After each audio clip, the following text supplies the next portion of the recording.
Why does making friends as an adult feel so What hard? should I wear on a first What the date? hell is a 401? But that Why hookup is was buying my not first good. home so What do I want my frustrating? life to look like in 5 years?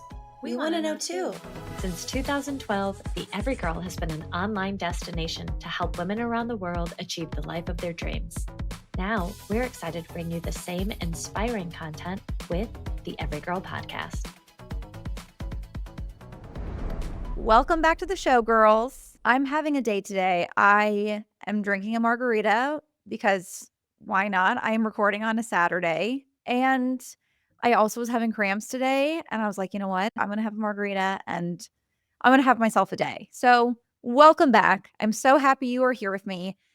The topic of today's episode is highly requested. And it's one that I, to be honest with you, have been putting off. If you're listening to this or watching this episode, all of our episodes are on YouTube, by the way, it's likely because you want to lose weight. And I don't want to shame anyone for their goals because you know what's best for your body.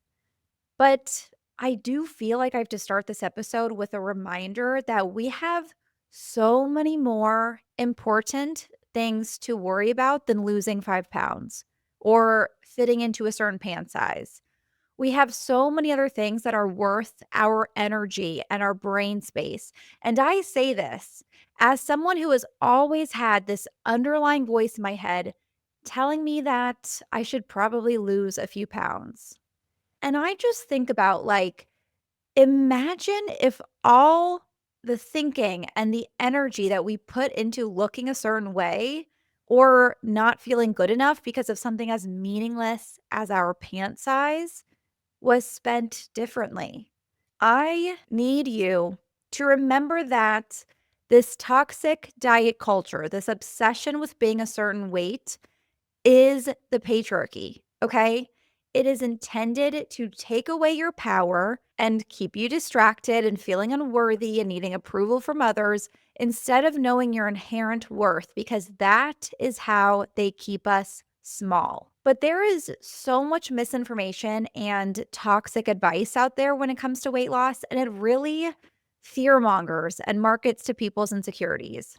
Sometimes my algorithm takes me to Skinny Talk, and it is a very terrifying place. I want to be like, Mom, pick me up. I'm scared. My goal is to help you live your happiest life.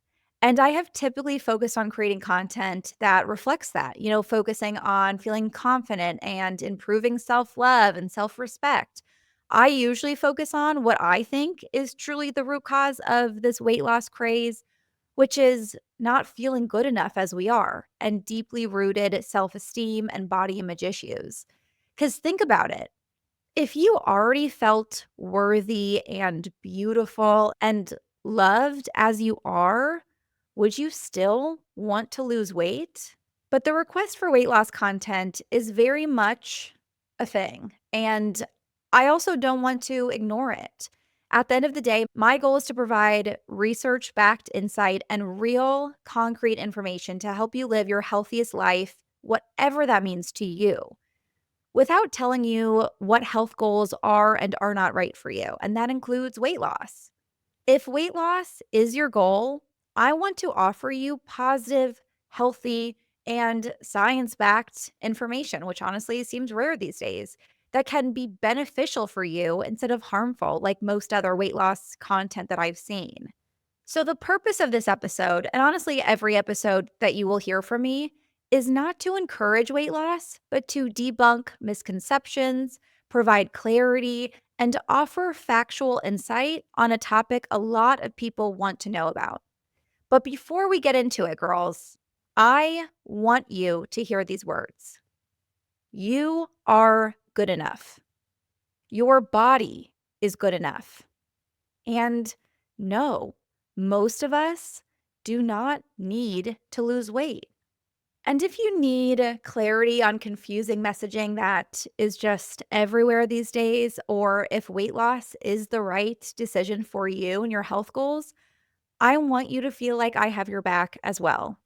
Since our very first episode of the podcast, I have been so lucky to talk to some of the most incredible weight loss experts and health experts So I wanted to compile their best advice for you in one spot. So in this episode, I will be sharing the top 6 best weight loss tips we have ever gotten on the podcast. And as always, I will be sharing my own advice and thoughts along the way. But here's a really important kind of caveat that I have to start off with. Your intention behind weight loss matters.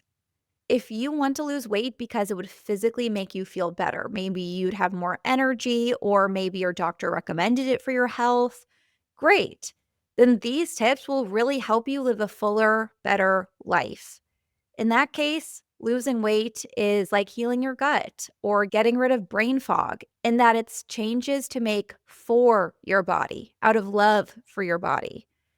But if you want to lose weight because you have been programmed to believe, like all of us have, that your weight determines your worth, if you feel unworthy or unlovable or not beautiful, your goal should be to heal your self-worth or your sense of self, not to lose weight. I'm not even saying that for the sunshine and rainbows, just love yourself kind of way. I'm saying that because I don't want you to waste your time and energy. Because if your intention behind weight loss is to feel more confident or to feel more worthy, I promise you, you will not feel more worthy if you lose weight. We often think that if we hit a certain weight or pant size, then we'll be happy, then we'll love ourselves. But this isn't true. Even if we get 6-pack abs, we would still focus on the size of our thighs, or maybe we would start hating the dark circles under our eyes or obsess over a patch of cellulite. There is always going to be another imperfection to focus on. There is always going to be another 5 pounds to lose, because self-love and self-worth are not destinations that we get to once we hit a certain weight or we look a certain way. They are skills. They're not circumstances. Self-worth does not just happen to you. It's something that has to be consistently worked, like any muscle. Thinking that you'll feel more confident when you lose a certain amount of weight is distracting you from the real problem of not feeling good enough as you are. I'm sure you're probably like, okay, just get into it already, Josie. So with that being said, if weight loss is the right goal for you, the first most effective weight loss tip that I'm going to share with you today is to make food a ceremony. I have had Dr. Adrienne Udeem on the podcast twice now. She was actually one of our very first episodes, I think episode 2 or 3. I'm not even going to pull a clip from that episode because I was such a noob and it's embarrassing on my part, but she shares amazing insight in that episode. If you do want to go listen, just do not judge my inexperienced interviewing skills. But Dr. Udeem is one of the top weight loss experts in the country. She has served as medical director of the Cedars-Sinai Weight Loss Center here in LA before opening her own weight loss practice in Beverly Hills. She has written books on weight loss. She's a keynote speaker. She has a really impressive background, but she also has a really amazing perspective where emotion and self-image are key parts of her practice. I had her back on the podcast last September to break down all things Ozempic, but I also asked her for her biggest tip for weight loss that does not involve medication, and she answered with this absolute gem. Here's her tip on making food a ceremony and why it matters so much for weight loss. If somebody really feels like they're, quote, doing everything, I'm not into calorie counting and recording every little thing. I think that makes you go bonkers. But I do think it's helpful to be really clear about what we are and are not doing. So I'll tell you something that I was famous for when I was younger. And you know, Josie, that I share my own struggles with my weight growing up.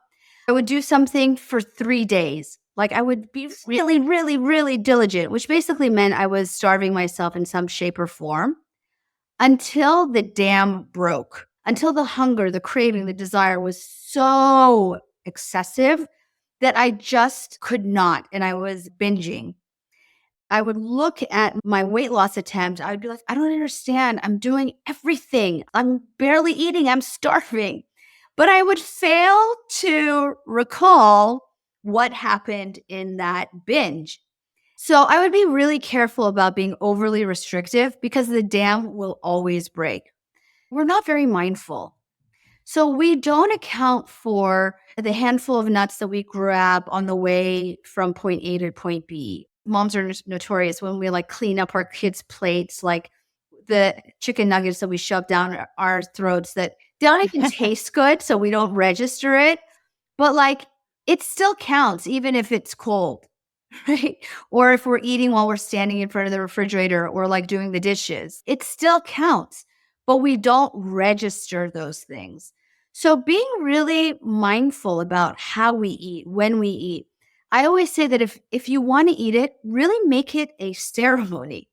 Sit down, make it an appropriate time and place for food. If it's not worth sitting down for, then it's probably not worth consuming.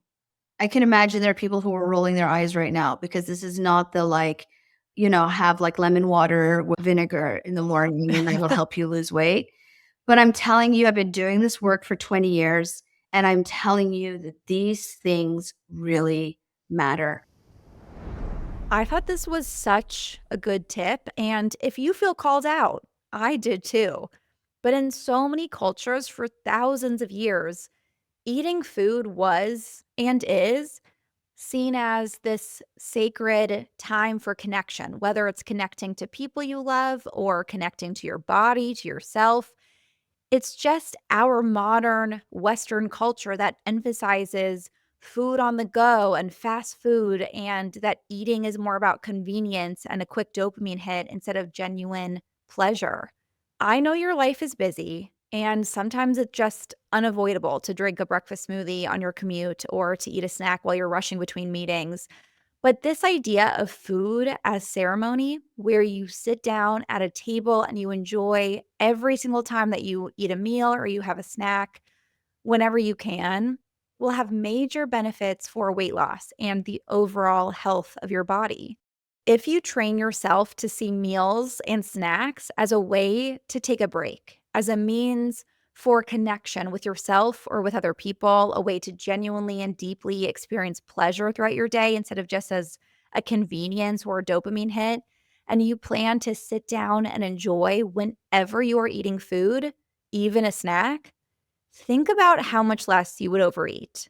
Because that mean that you wouldn't be eating chips while you're standing in front of the fridge thinking about what to make for dinner, that, let's be honest, you're not really enjoying them anyway, you're just kind of mindlessly eating out of habit, or how much more you likely eat during your meals if you're, eating your lunch while you're taking a meeting or while you're working at your desk, when you're not being mindful of when you're full. So you eat more than your body actually needs or wants because you're just not paying attention. But also, it's so crucial for us to be in rest and digest mode whenever we're eating. If we are in fight or flight mode, maybe you're stressed about your meetings during the day, or you're trying to fit in a snack as you're wrangling children, whatever it is, the body shuts down digestion mechanisms because all of the energy in the body goes to fighting or running away because the body thinks that there is a tiger or a threat to your survival. So your body redirects blood flow away from the stomach and the digestive organs to go to your muscles, your heart, and your brain so that you can either fight or flee.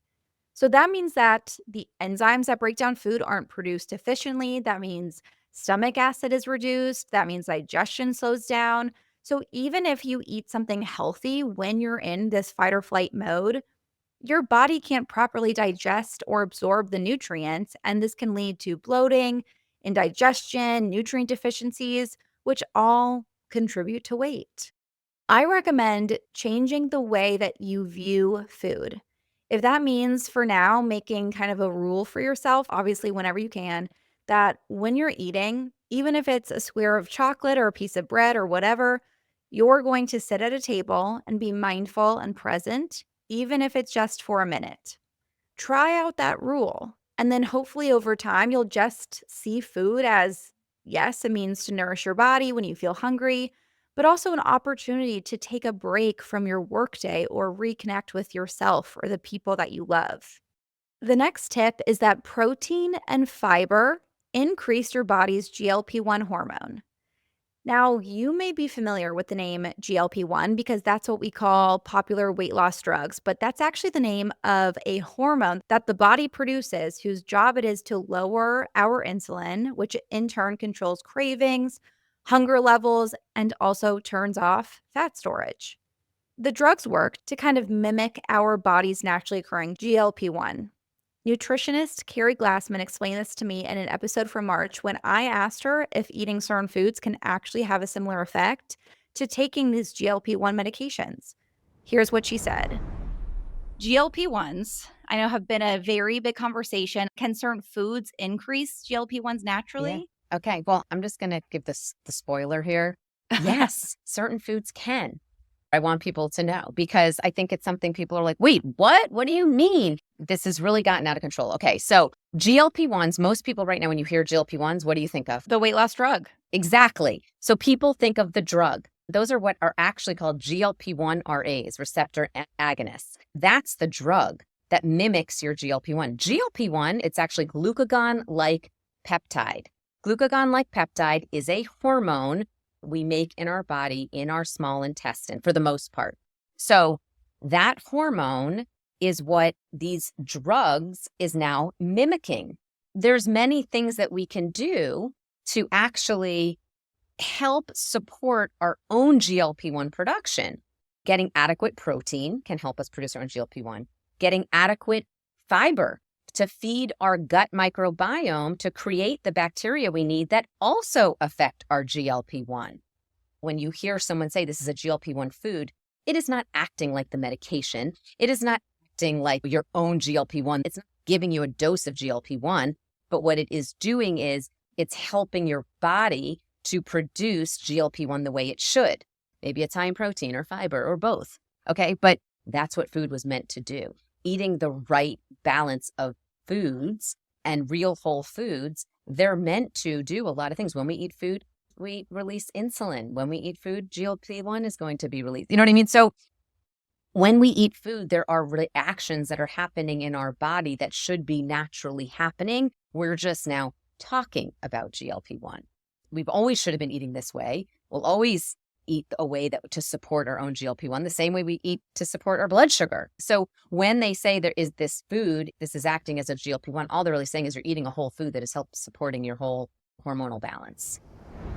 Now, I feel torn about this trend that I've seen on TikTok of people labeling everything with GLP-1. Like you'll see someone call a soup recipe a GLP-1 soup, or you'll see a supplement that claims it mimics GLP-1s.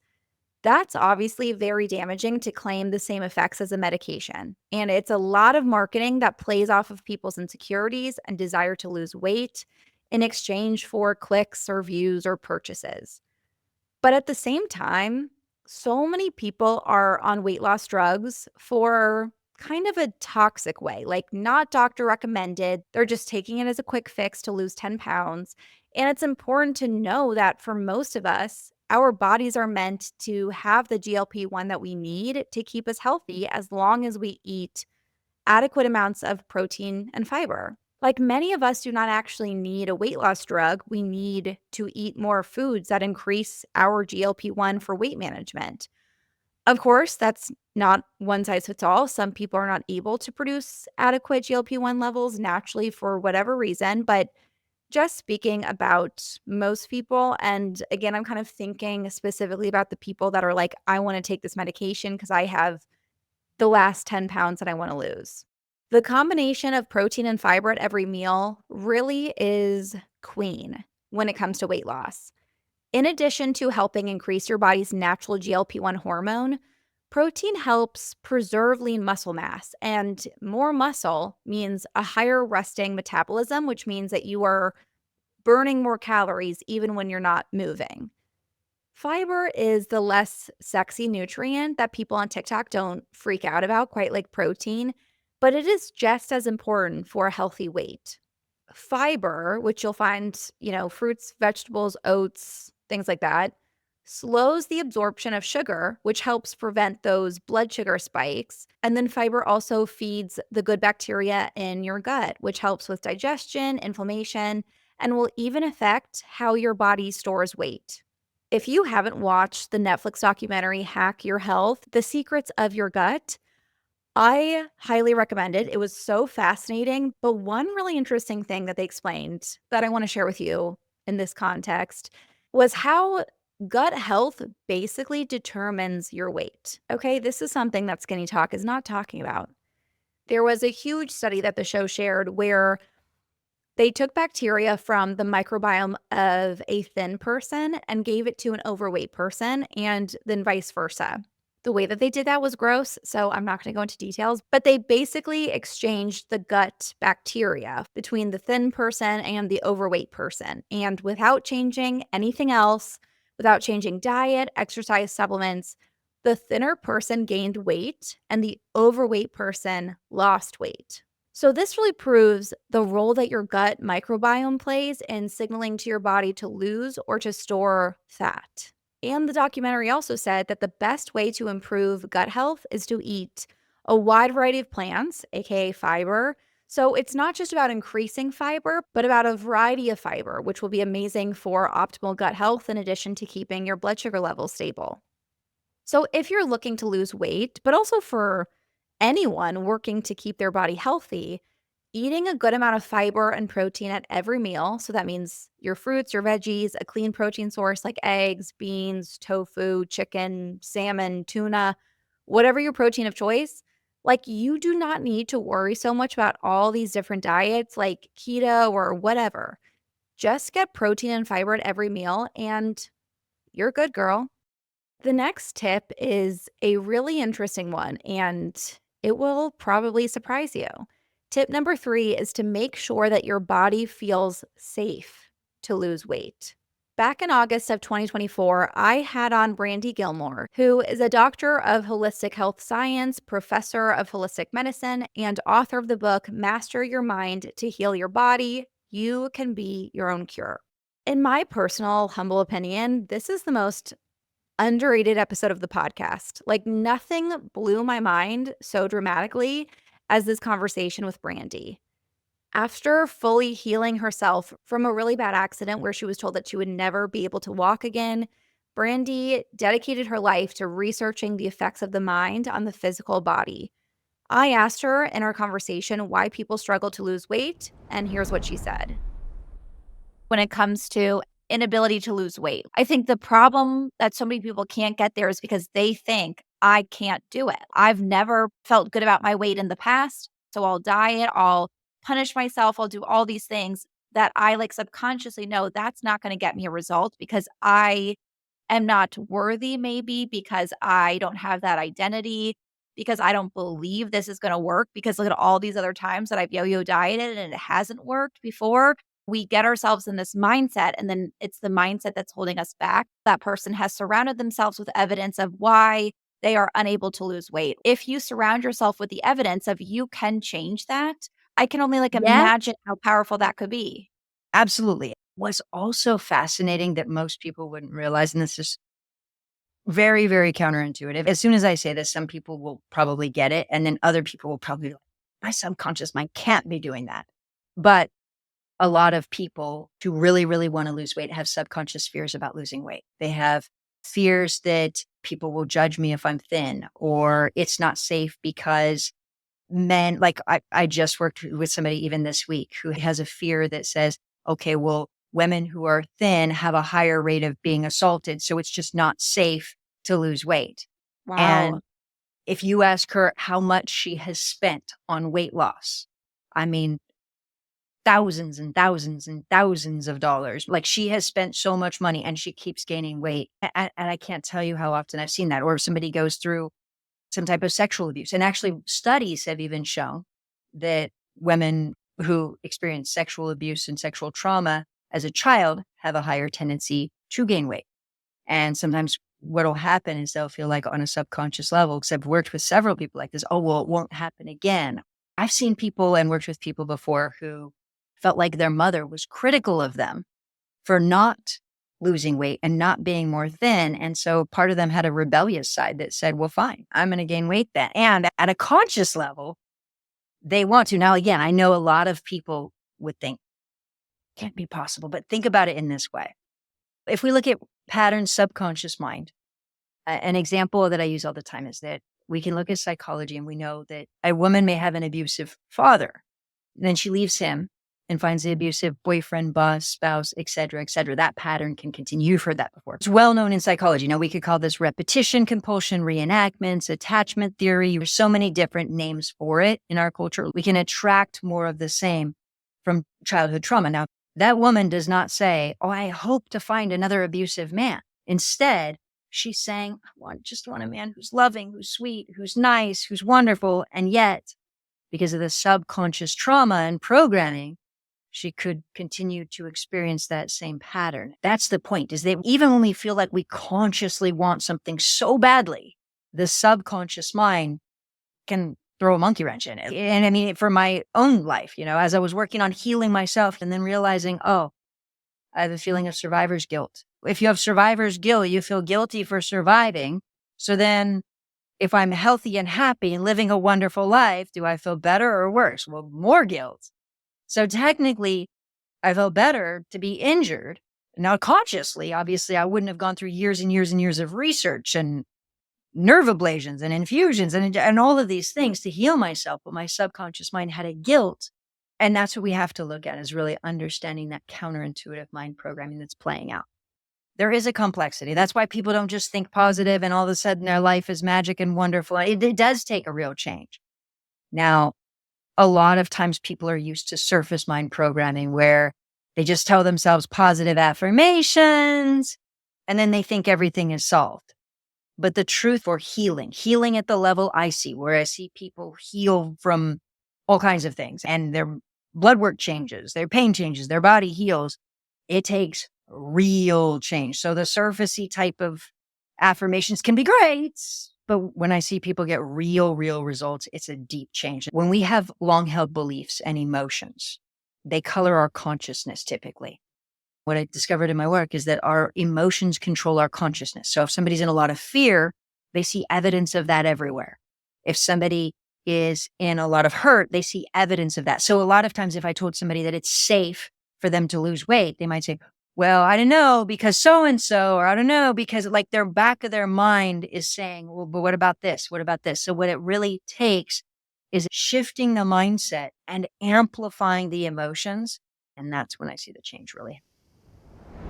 Now, there are lots of studies that back up Brandy's research that the mind has a major impact on whether the body loses or holds on to weight. One of my favorite studies is the milkshake study, where they had 2 different groups of people drink a concoction every day for months. They told one group that it was a superfood smoothie, and they told the other group that it was a decadent milkshake dessert. But it was the exact same drink, exact same proportions, ingredients, everything. The group who was told that it was a superfood smoothie, by the end of the experiment, lost weight, while the group who was told it was a milkshake gained weight. So this shows that it is not only just about what you do that changes your weight, it's how you think about what you do. The way you think matters. If you believe that weight loss is impossible for you and your body is at war with you, or that's just who you are, your cells are always listening to you. Your body is listening to you. Brandy's teachings were mind-blowing to me. How you can think that you really want to lose weight, but then you may have this ingrained belief that deep down, you don't actually feel safe losing weight. And to me, this really clicks and it makes a lot of sense. So if this resonates with you, it might require a lot of work with a therapist or doing a lot of reflection on your relationship with your body or with your weight or with food. Dr. Adrienne also talks about this concept a bit in her book, if you want to read that as a resource as well. Recognizing these beliefs and then removing them can be super complex, but Brandy recommends what she calls the GIFT method, GIFT. G stands for get your vision. Like, what do you want to put in your mind? How do you want to think? So, for example, like, it is safe for me to lose weight. I love my body. I can lose weight. I want to lose weight.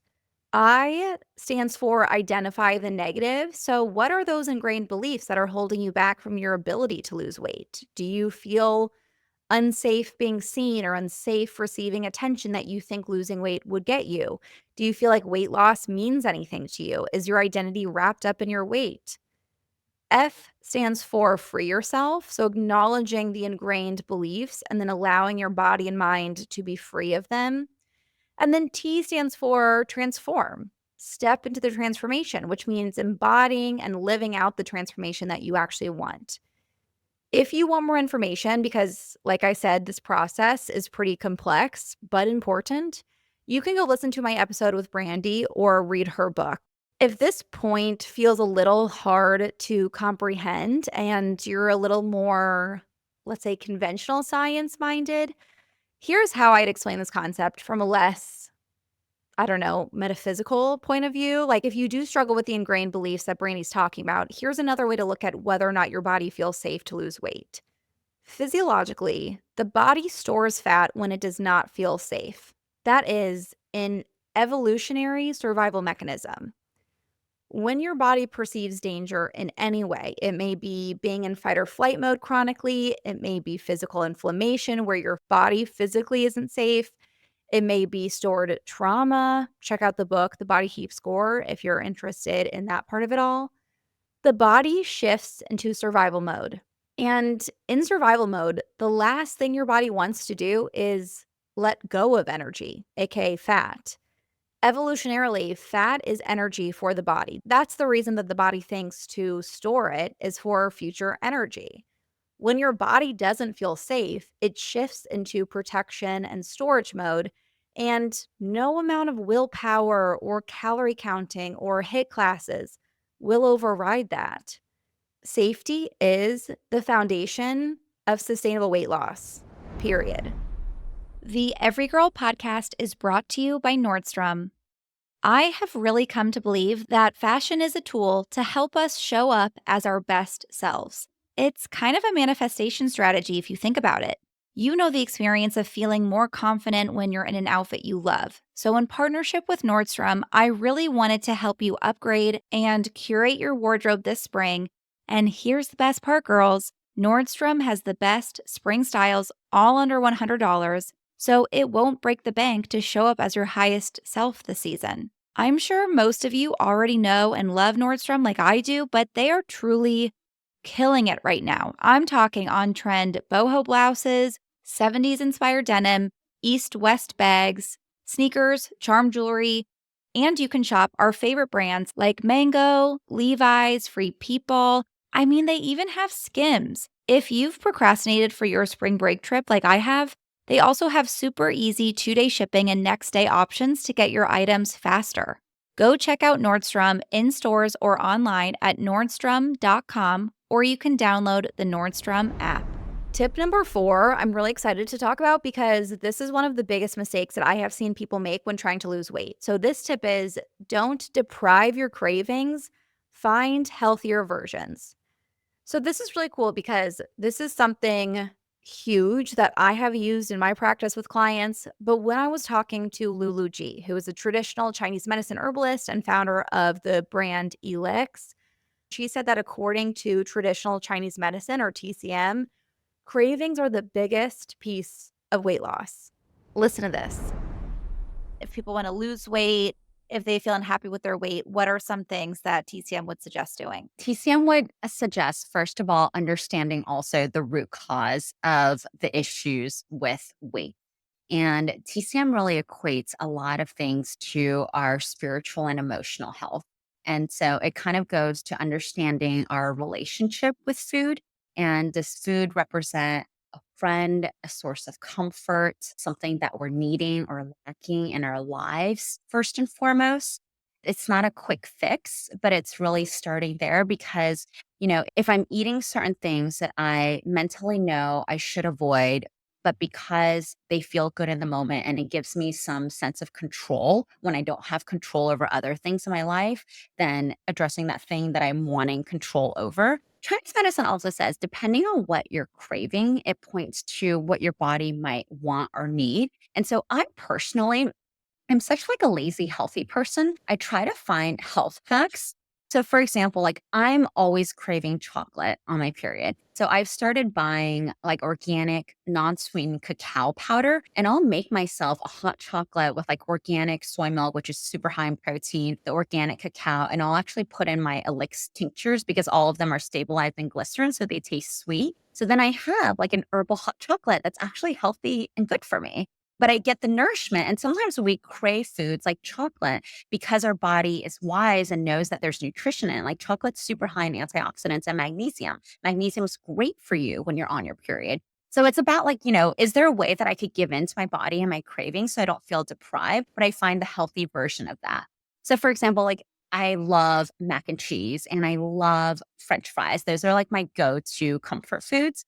And I've just kind of found a way to make mac and cheese with like chickpea pasta. So it's high in protein and using like a non-dairy cheese. And so I can still have my mac and cheese, but it's like a high protein, high fiber version of it. This is such an important point because so much of the advice that you hear is how to ignore or reduce or remove cravings. I swear to God, if I see one more headline about how to get rid of cravings, I will positively scream. Cravings are a really important way that your body communicates with you. The last thing that we want to do is get rid of them. Listening to them and understanding them, translating them, is how we achieve optimal health and optimal weight. A very common example is if you crave chips or French fries, you may be dehydrated. So your body's craving something salty because that's how it signals to you, I need electrolytes. So it's just like Lulu said, giving your body the healthy versions of your cravings. So instead of eating McDonald's French fries that will contain a shit ton of chemicals and inflammatory oil and a bunch of stuff that doesn't make you feel good, satisfy your cravings by making your own French fries, by roasting potatoes with avocado oil and salt, or you just might know that that's what that craving means, and then you can make sure to hydrate yourself, get in some electrolytes. Or a lot of times when we're craving something, it's not actually about food at all. Maybe we're craving pleasure or joy. You've heard me talk about the joy deficiency. That is very real. Maybe we're bored, so we're craving stimulation. That's a huge reason that I found people like to snack while watching TV at night. They're not super mindful and present while watching the shows, so they need more stimulation through food because inherently they are bored. So getting to know and listen to your cravings is a huge help in your weight goals and your health journey in general. But another key reason we don't want to ignore cravings for the purpose of weight loss is because restricting yourself majorly backfires. And let me say this, it is not because your body is trying to sabotage you, but because your body is trying to keep you safe and help you survive. Throughout our human history, evolutionarily speaking, our problem has been lack of access to food. The problem of overabundance of food is relatively new. So our bodies interpret restriction as going through a famine, like we are no longer going to have access to that food. And when your body starts thinking, oh shit, a famine's coming, the body makes you crave that food even more because the body is so smart that it's like, okay, fuck, a potato famine is coming. I'm losing access to potatoes. I'm going to crave potatoes so that I get to eat as many of them as I possibly can, get in all those nutrients as much as possible before I lose access to them completely. When you restrict certain foods, the body thinks you're going through a famine, and the body's going to want you to eat more of those foods now while it thinks you still have access to them. So if you tell yourself that you're no longer going to eat sweets or you're cutting out bread completely, your body, because it loves you and wants you to survive, will do everything that it can to get you to eat more sweets or bread, because that's how the famine mechanism works. It's like way deeper and more biological than just you want what you can't have kind of thing. So instead of restricting foods and ignoring cravings, listen to your cravings and give yourself the healthy option. So don't cut out sweets completely. Just have maybe like a yogurt with protein powder and some dark chocolate chips instead of Ben and Jerry's ice cream every night. Or instead of going nuts on a loaf of bread, this is what I used to do growing up, is I used to take out a loaf of bread and just sit in the kitchen and eat an entire loaf. And I have no shame. It was delicious. But maybe instead you can, choose a healthy sourdough bread or gluten-free bread if gluten doesn't make you feel good. Don't restrict yourself. Plan ahead to have healthy options for your cravings. Do not ignore them or restrict foods. Okay? Tip number 5 is to tailor to your body every single day. I mean so many different things by this that we'll get into, but kind of like a big PSA is that if you have a reproductive cycle, you need to change your diet and exercise based on your cycle phases. If you've listened to other episodes of this podcast, you've probably heard me talk about cycle syncing. Maybe you were an OG and listened to hormone expert Elisa Vitti on the podcast 3 years ago, another one of our first episodes. But this is a crucial piece of weight that a lot of people miss. Last January, female biohacker and author Aggie Lal talked about this. Here she is. Biohacking according to your infradian rhythm would be really powerful, and that is adjusting your diet, your fasting schedule, if you choose to fast, your exercise, so you work with your hormones instead of against them. In like a super, super short summary, right before your period, so 7 days before your period, it's actually your progesterone. It's like the baby making hormone. To your carbs, like nature carbs, not processed carbs that you crave, but like nature carbs, like sweet potato, for example, or pumpkin or squash. She likes a little bit more rest. So it's not the time for you to push yourself at the gym. So it's not about always pushing. We actually now have science showing that for a woman, if she's pushing herself right before her period, she can actually gain weight. We're not supposed to fast. And no one told me how to fast properly like a woman and stop before my period. And then during and right after, this is the time for you to push yourself, actually. So right after your period, day 7 to like 12, this is the time for you to really push yourself at the gym, fast, go keto. You get like super boost of your metabolism. It's a little bit more complicated, and I don't want to overwhelm your listeners with too much detail, but yeah, it was like a really big wake up call for me that there is not a single one biohack that works, even cold plunge, because it really depends what day of your cycle that you're in. That I think is the hugest takeaway, is that the body needs something different every single day for women. And all of these studies that are like, HIIT workouts are so amazing and intermittent fasting is so amazing. It's like, yeah, but those studies were typically done on either men most often or sometimes postmenopausal women, because researchers know we need to remove the infradian rhythm because that's affecting how this study is going to be performed. But we as women who have infradian rhythms, that's not applicable to us then. So I think that's the biggest takeaway, is to tailor to your body every single day. I knew that I had to touch on hormones in this episode because we have this idea of health that we are supposed to strive for a quote perfect day every day. We're supposed to do an intense workout. We're supposed to eat super high protein, low carbohydrates, get 10,000 steps in, do a 5-step morning routine. And I want to make the point that this is one of the biggest misconceptions and mistakes that we make about health. Health is actually about fluctuating and changing every day based on what our bodies need. And a great example of this with weight is hormones, because while, doing a HIIT workout and having a smoothie and intermittent fasting, one day or one phase may be amazing for weight loss goals, another time of your cycle, like Aggie pointed out, it could have the opposite effect, actually stimulating weight storage because your body needs different things every day. If you don't want to get so deep into cycle syncing and this idea of doing something different feels overwhelming, just listen to your body. Maybe know that the week or so-ish before your period, you might crave rest and feel less motivated to work out. You might crave heartier, warmer foods and bigger portions. You might be hungrier. Don't get mad at yourself or feel like a failure. Listen to your body, because to lose weight in this phase, your body needs more rest.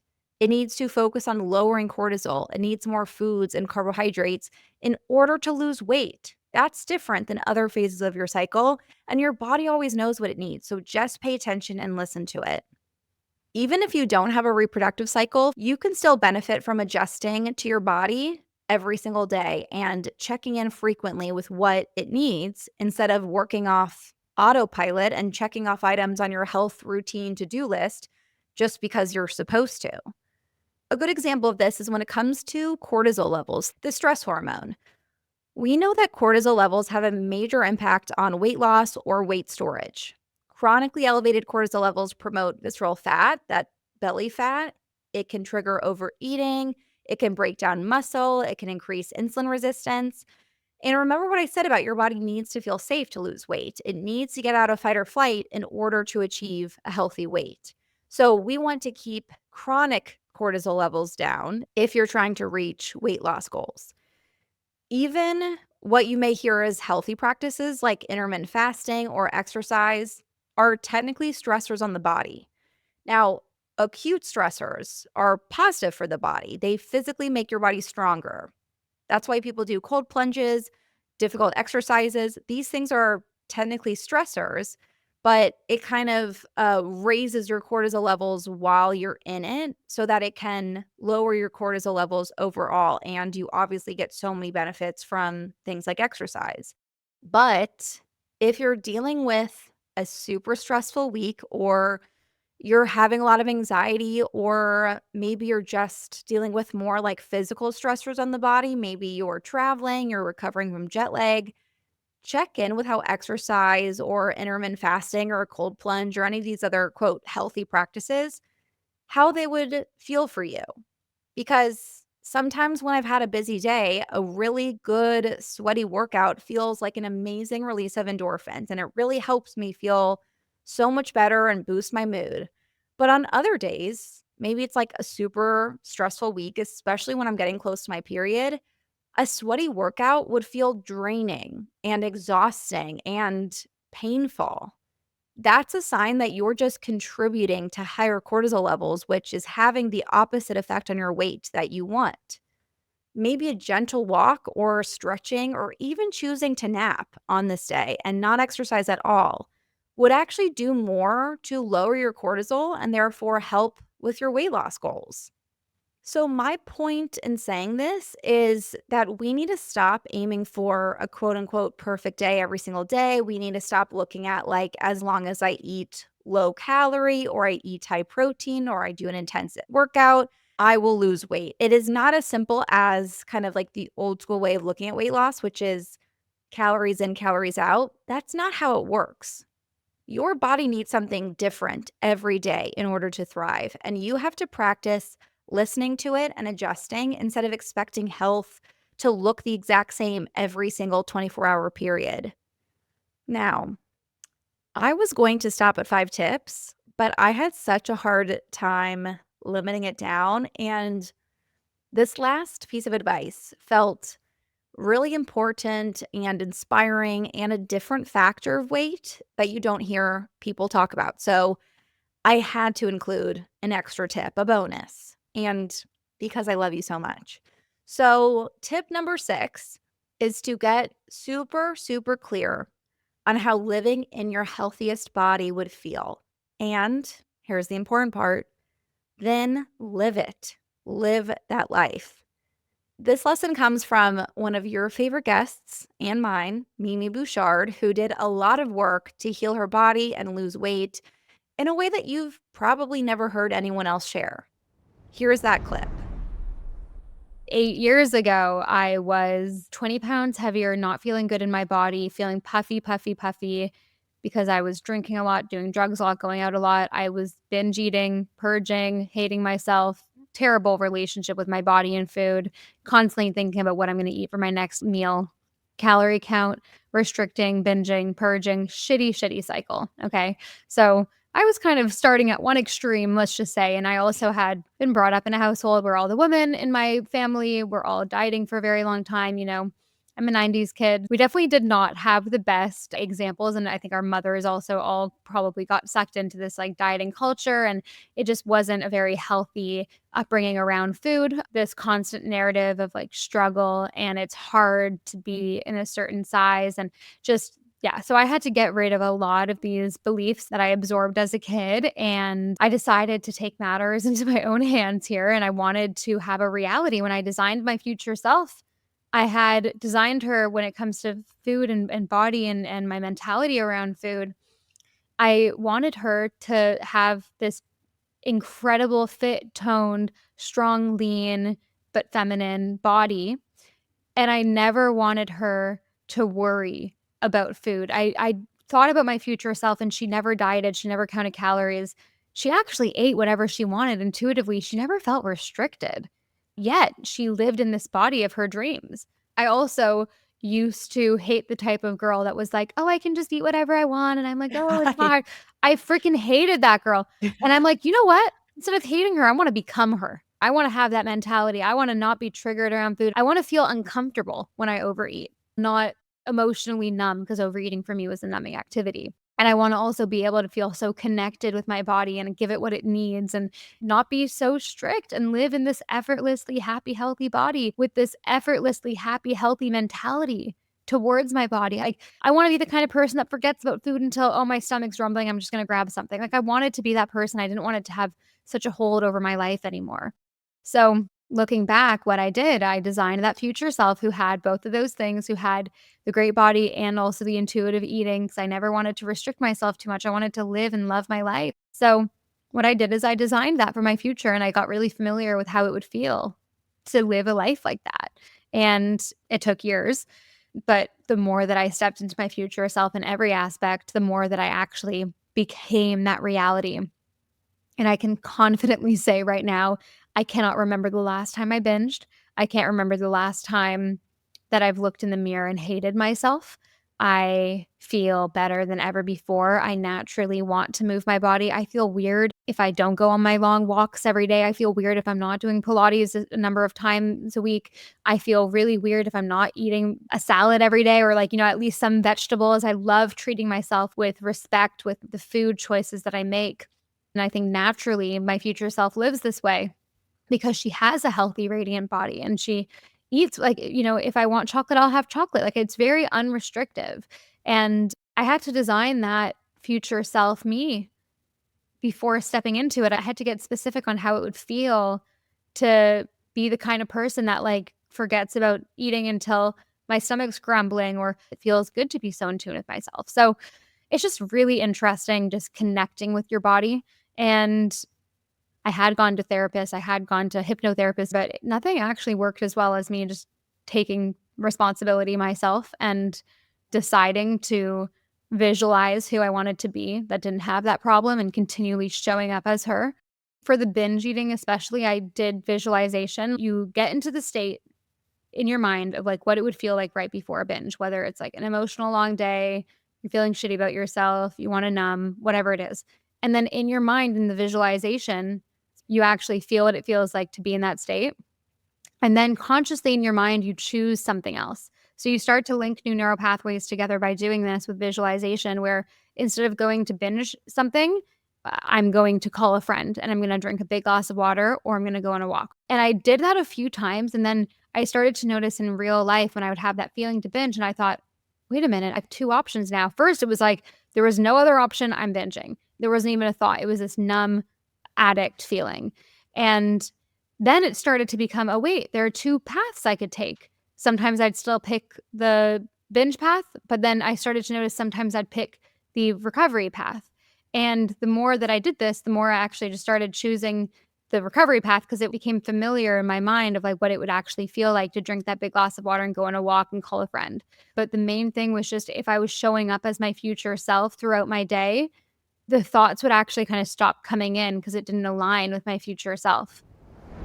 I love this idea of really getting to know who that person is in the body that feels healthiest to you, what it actually feels like to keep and take care of and tend to that body. Because so often when we want to lose weight, we see that potential version of ourselves as being so distant and so far away.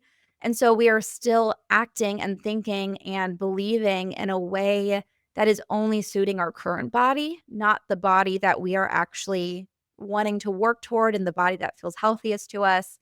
So if I could stress one thing in this whole episode, it's that, yeah, of course, fuel your body well, move it because you love it, treat it like your best friend.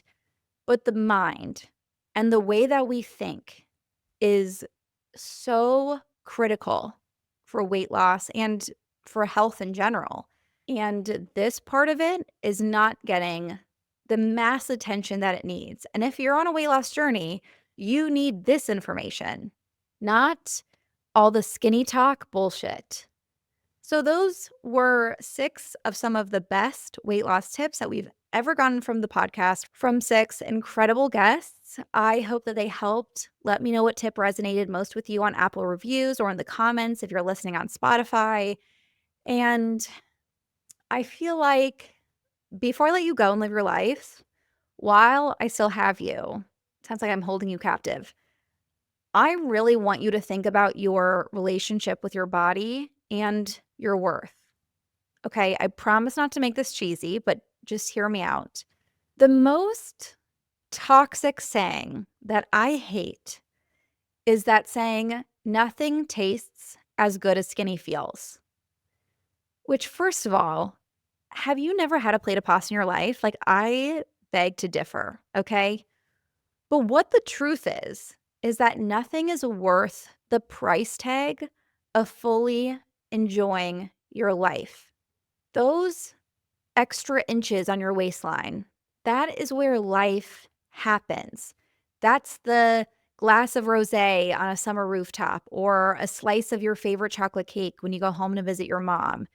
Trying to eat less and worrying about food and how you look demotes these moments, these important, beautiful moments of your life, to be worth nothing more than a number on a scale. I'm going to hold your hand when I say this, and if you need to replay this to yourself over and over again in your day-to-day when that body noise or the insecurities creep in, do it. Life is too fucking wonderful to not fully live the best moments because you're worried about the way that you look to other people. So my last piece of advice for you today, even if you are wanting to follow these tips and work with your doctor or healthcare team to get to a weight that feels really healthy for you, like go off, queen, I support you. I want to encourage everyone listening to love what's big in you. Because for me, everything clicked when I realized that I was constantly trying to shrink myself rather than feeling justified for the space that I take up in this world. So no matter what your weight goals are, I want you to still love what's big in you, in body, but also in personality, in love, in altruism, in voice, in confidence, in emotions, and aspirations. I consistently remind myself to love everything from my loud laugh to my lofty goals to my wide hips that I used to hate but now make me feel so feminine. My advice to you is to start loving your bigness so much, the space that you take up in the world physically, mentally, emotionally, spiritually, that you stop wishing to feel small. That's what I have for you today. I know, leave it to me to use an episode about the best weight loss tips to talk you out of wanting to lose weight, but to me, it is all part of the same conversation. The goal at the end of the day is to feel fully connected and happy in our bodies, these vessels that carry us around in this life and allow us to dance and laugh and run and experience pleasure. And in order to feel our best with our bodies, it requires both all of these amazing expert-backed physical health advice that we discussed today and understanding your relationship with your body and what's preventing you from feeling happy. Like, it's all for the same goal of feeling amazing and connected to your body. So I had to include all the important parts that don't get discussed when you're talking about weight loss. But I really hope this episode brought you value. If it did, again, please leave me a review or let me know in the comments your thoughts. It means so much to me to hear from you, and I will see you on Thursday for Ask the Every Girl.